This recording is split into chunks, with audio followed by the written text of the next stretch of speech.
जय श्री कृष्ण दोस्तों। हिंदू धर्म में योगिनी एकादशी का व्रत बहुत अधिक महत्व रखता है। यह हर साल आषाढ़ मास के कृष्ण पक्ष की एकादशी को रखा जाता है और यह व्रत मुख्य रूप से भगवान विष्णु को समर्पित होता है।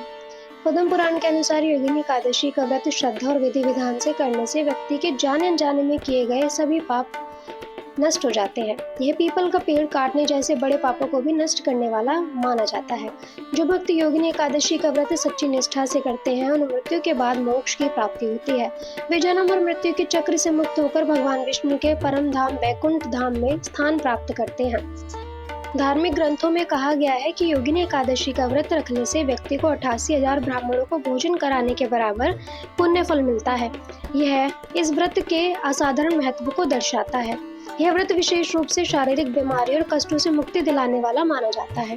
पौराणिक कथा के अनुसार हेममाली को कुष्ठ रोग से मुक्ति मिलती थी, जिससे यह माना जाता है कि यह व्रत गंभीर चर्म रोगों और अन्य शारीरिक व्याधियों से राहत दिला सकता है।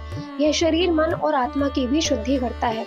दृक पंचांग के अनुसार आषाढ़ मास के कृष्ण पक्ष की एकादशी तिथि की शुरुआत 21 जून दिन शनिवार को सुबह 7:18 से शुरू होगी और अगले दिन 22 जून दिन रविवार को सुबह 4:27 पर समाप्त होगी।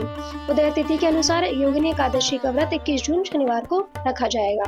अब बात करते हैं इस दिन पूजा के लिए शुभ मुहूर्त क्या होगा। ब्रह्म मुहूर्त होगा सुबह 4:04 से 4:44 तक। अभिजीत मुहूर्त होगा सुबह 11:55 से दोपहर 12:51 तक। अमृत काल रहेगा दोपहर 1:12 से दोपहर 2:41 तक। गोधूली मुहूर्त शाम 7:21 से 7:41 तक। बात करते हैं कि इस दिन हमें पूजा कैसे करनी चाहिए। इस दिन सबसे पहले सुबह ब्रह्म मुहूर्त में उठकर शौच आदि से निवृत्त होकर स्नान करें। स्नान के पानी में गंगा जल या कुछ बूंदे तिल के तेल की मिलाना इस दिन बेहद शुभ माना जाता है। स्वच्छ और पीले वस्त्र धारण करें, क्योंकि पीला रंग भगवान विष्णु का अति प्रिय होता है। और पूजा घर को साफ करें और गंगा जल से पवित्र कर लें। हाथ में जल और चावल लेकर व्रत का संकल्प लें और अपनी मनोकामना प्रभु के सामने व्यक्त करें। एक साफ चौकी पर भगवान विष्णु जी या श्री कृष्ण की प्रतिमा चित्र स्थापित करें। इसके बाद भगवान को पीले वस्त्र, पीले फूल, चंदन, तुलसी दल, धूप, दीप, नैवेद्य, फल, मिठाई अर्पित करें। इसके बाद विष्णु सहस्त्र नाम का पाठ करें या ओम नमो भगवते वासुदेवाय मंत्र का कम से कम 108 बार जाप करें और एकादशी व्रत कथा का पाठ करें या सुने। यदि संभव ना हो तो फलाहार कर सकते हैं। साधारण नमक का सेवन बिल्कुल ना करें, केवल सेंधा नमक का उपयोग कर सकते हैं। शाम को सूर्यास्त के बाद दोबारा पूजा करें, दीपक जलाएं, भगवान विष्णु की आरती करें, अपनी गलतियों के लिए क्षमा याचना मांगे।